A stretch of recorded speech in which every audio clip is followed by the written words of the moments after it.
வணக்கம். ஒட்டுமொத்த இந்தியாவில் இப்போ இருக்கிற ஹாட் டாபிக் கச்சத்தீவு தான். தெரியுமா? கச்சத்தீவை பொறுத்த வரைக்கும் நேரு என்ன தெரியுமா சொன்னார்?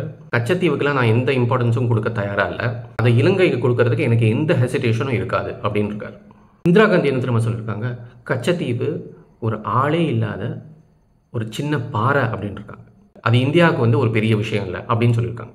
இந்த விவகாரம் இன்னைக்கு வரைக்கும் இருக்குதுன்னா அதுக்கு முழுக்க முழுக்க காரணம் திரு கருணாநிதி அவர்கள் தமிழக மக்களுக்கு செஞ்ச துரோகம் அப்படிங்கிறது திரு அண்ணாமலை அவர்கள் போட்ட ஆர்டிஐ மூலமாக நம்மளுக்கு தெரிய வருது. இந்த ஆர்டிஐ தகவல் வந்ததுலேருந்து இந்த திமுகவுக்கு இவ்வளவு டென்ஷன் ஏன் அப்படின்னா, இது நாள் வரைக்கும் தமிழக மக்களை ஏமாற்றிட்டு வந்தது அம்பலமாயிடுச்சு. பொதுமக்களுக்கு இந்த விஷயம் எல்லாமே தெரிய வந்துருச்சு அப்படிங்கிற ஆத்திரம் தான் காரணம், வேற எதுவும் இல்லை. இந்த கச்சத்தீவை பொறுத்த வரைக்கும் பல நூற்றாண்டு காலமாக இந்தியர்கள்கிட்ட தான் இருந்திருக்கு அப்படிங்கிறது ஒரு எல்லாருக்குமே தெரிஞ்ச வரலாறு தான். இது பற்றின நிறைய தகவல்கள் ஏற்கனவே பொது வெளியில் தான் இருக்குது. ஆனால் பொதுவாக எல்லாரும் கேட்குற ஒரே கேள்வி என்ன அப்படின்னா, இந்த வரலாறெல்லாம் விடுங்க, இந்த கச்சத்தீவு பிரச்சனையை தீர்க்க முடியுமா முடியாதா? இதுக்கு ஒரே பதில் தான் இருக்குது. கொடுக்கறது ரொம்ப ரொம்ப ஈஸி, வாங்கிறது தான் ரொம்ப கஷ்டம். வீடியோக்குள்ளே போகிறதுக்கு முன்னாடி சப்ஸ்கிரைப் பண்ணுங்கள், லைக் பண்ணுங்கள், ஷேர் பண்ணுங்கள். ஒரு பொருளை ஒருத்தருக்கு கொடுத்துட்டீங்க, வாங்கினவருடைய அனுமதி இல்லாமல் உங்களுக்கு அந்த பொருள் எப்படி திருப்பி கிடைக்கும்? இது ரெண்டு நாடு சம்மந்தமான விஷயம். இந்த விஷயத்தில் இலங்கையோட முழு ஒத்துழைப்பும் சம்மதமும் இல்லாமல் எதுவும் நடக்காது. யூஎன்ல ஜியோஸ்பேஷியல் அப்படின்னு ஒரு நெட்வொர்க் இருக்குது. அந்த நெட்வொர்க்கு ஒவ்வொரு நாட்டுடைய, உலகத்தில் இருக்கிற ஒவ்வொரு நாட்டுடைய எல்லை, அதாவது கடல் சார்ந்த நிலம் சார்ந்த எல்லைகளை பதிவு பண்ணுறதுக்கு ஒரு மேப் ஒன்று வச்சுருக்காங்க. இந்த மேப் ஒரு முக்கியமான மேப்பு. ஏன்னா ஐநாக்கு கீழே வர எல்லா நாடுகளும் இந்த மேப்பை அங்கீகரிச்சிருக்கு. இந்த மேப்பில் பார்த்தீங்கன்னா கச்சத்தீவு முழுக்க முழுக்க இலங்கையோடைய பகுதி அப்படிங்கிறது தெளிவாக இருக்குது. சாதாரணமாக ஒரு ரெண்டு நாடுகளுக்கு நடுவில் ஏதாவது ஒரு பகுதியில் ஏதாவது ஒரு பிரச்சனை இருக்குது அப்படின்னா வச்சுக்கோங்களேன், அந்த பகுதியை டிஸ்பியூட்டட் ஜோன் இல்லாட்ட டிஸ்பியூட்டட் ஏரியா, பிரச்சனையான பகுதி அப்படின்னு கிளியராக அதை மார்க் பண்ணி மேப்பில் வச்சுருப்பாங்க. இப்போ நம்மளுடைய இந்தியாவே எடுத்துட்டிங்கன்னா பிஓகே, பாகிஸ்தான் ஆக்குபைட் காஷ்மீரை அப்படி தான் அவங்க மார்க் பண்ணி வச்சுருக்காங்க. அந்த மேப்பில் கச்சத்தீவு அப்படி குறிப்பிடவே இல்லை. 1974 இந்த மேப்பை உறுதிப்படுத்துகிறாங்க. 1974 இந்தியாவுக்கும் ஸ்ரீலங்காவுக்கும் நடுவில் ஒரு அக்ரிமெண்ட் சைன் ஆகுது. திரு கருணாநிதியோட அனுமதியோடு இந்திரா காந்தி என்ன பண்ணுறாங்க? கச்சத்தீவை இலங்கைக்கு தாராளமாக கொடுக்குறாங்க. அதோட என்னாச்சு? இந்திய மீனவர்களுக்கான மீன்பிடி உரிமைகள் எல்லாமே போச்சு.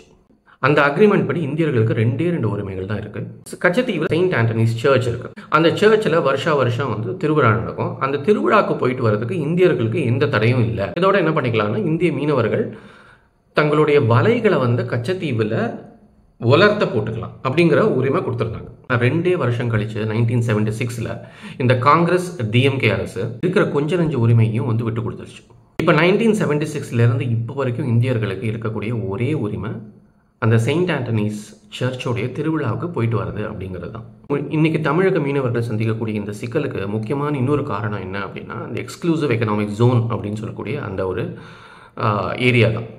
இப்போ ராமேஸ்வரத்துலேருந்து ஒரு 34 கிலோமீட்டர் தொலைவில் தான் கச்சத்தீவு இருக்குது. ஒரு பேச்சுக்கு கச்சத்தீவே இல்லை அப்படின்னு வச்சுக்கோங்க. இலங்கை பகுதி பக்கத்தில் நெடுந்தீவு அப்படின்னு ஒரு தீவு இருக்குது. அது கச்சத்தீவுலேருந்து 24 கிலோமீட்டர் தள்ளி இருக்குது. இப்போ கச்சத்தீவு இல்லாத பட்சத்தில் ராமேஸ்வரத்துக்கும் இந்த நெடுந்தீவுக்கும் நடுவில், அதாவது 32 + 24 58 கிலோமீட்டர், அந்த 58 கிலோமீட்டருக்கு நடுவில் இருக்கிற பகுதி தான் அந்த உரிமை இருக்கிற பகுதி அப்படின்னு இருந்திருக்கும். இப்போ அந்த கச்சத்தீவு உள்ளுக்குள்ளே கொண்டு வருவோம். இப்போ அந்த கச்சத்தீவு நம்மளுடைய பகுதியாக இருந்திருந்தது அப்படின்னா, அந்த கச்சத்தீவிலிருந்து அந்த நெடுந்தீவு வரைக்கும் உள்ள 24 கிலோமீட்டர் இருக்கு இல்லையா, அந்த 24 கிலோமீட்டரில் ஒரு 10 கிலோமீட்டர் வரைக்கும் எக்ஸ்க்ளூசிவ் எக்கனாமிக் ஜோன் அப்படின்னு சொல்லக்கூடிய ஒரு மீனவர்களுக்கு மீன் பிடிக்கான ஒரு ரைட்ஸ் கிடைச்சிருக்கும். இது அக்ரிமெண்ட்லேயே இருக்குது. இந்த சர்வதேச exclusive economic zone maritime rights படி 10 கிலோமீட்டர் வரைக்கும் மீனவர்களுக்கு எல்லா உரிமையும் உண்டு. இந்த உரிமை இப்போ இந்தியா கிட்ட இருந்திருக்கும். இப்போ என்ன ஆகுது? கச்சத்தீவு நம்மகிட்ட இல்லை, இலங்கை கிட்ட இருக்குது. அப்படின்னா என்ன ஆகுது அப்படின்னா, அந்த எக்ஸ்க்ளூசிவ் எக்கனாமிக் ஜோன் உடைய கிலோமீட்டர்ஸ் ரொம்ப சுருங்கி மீனவர்களுக்கு ராமேஸ்வரம் கிட்ட உள்ள பகுதி தான் அவங்களுடைய உரிமை பகுதி அப்படிங்கிற மாதிரி ஆயிடுது. மீன் பிடிக்க போகும்போது அந்த எல்லையை தாண்டி அவங்க போகிறதுனால அது சர்வதேச எல்லைக்குள்ளே அவங்க நாட்டுடைய எல்லைக்குள்ளே போயிடுறாங்க அப்படிங்கிற மாதிரி ஆயிடுது. மீனவர்களை சொல்லி குத்தம் இல்லை. ஏன்னா இந்த கச்சத்தீவு பகுதிகளில் மீன் வளம் ரொம்ப அதிகமாக இருக்கும். மீனவர்களுடைய வாழ்வாதாரத்துக்காக அவங்க அந்த பகுதி வரைக்கும் போக வேண்டியது. அது மட்டும் இல்லை, ஏரியாவுக்குள்ள கேஸ் ரிசர்வ்ஸும் நிறைய இருக்குங்கிற அந்த ஃபைண்டிங்ஸும் சமீப காலமாக தெரிய வந்திருக்கு. இதனால என்ன ஆகுது அப்படின்னா, துப்பாக்கியால் சுடப்படுறாங்க, போட்டு சீஸ் பண்ணுறாங்க, அவங்கள சிறைப்பிடிச்சு வைக்கிறாங்க. சிறைப்பிடிச்சு வைக்கிறது மட்டும் இல்லை, அவங்க சீஸ் பண்ண போட்டெல்லாம் வந்து ஏலம் விடுறாங்க. இந்த மாதிரி நிறைய இன்னல்களுக்கும் துன்பத்துக்கும் இந்த மீனவர்கள் ஆளாகிட்டே இருக்காங்க, தொடர்ந்து ஆளாகிட்டு இருக்காங்க.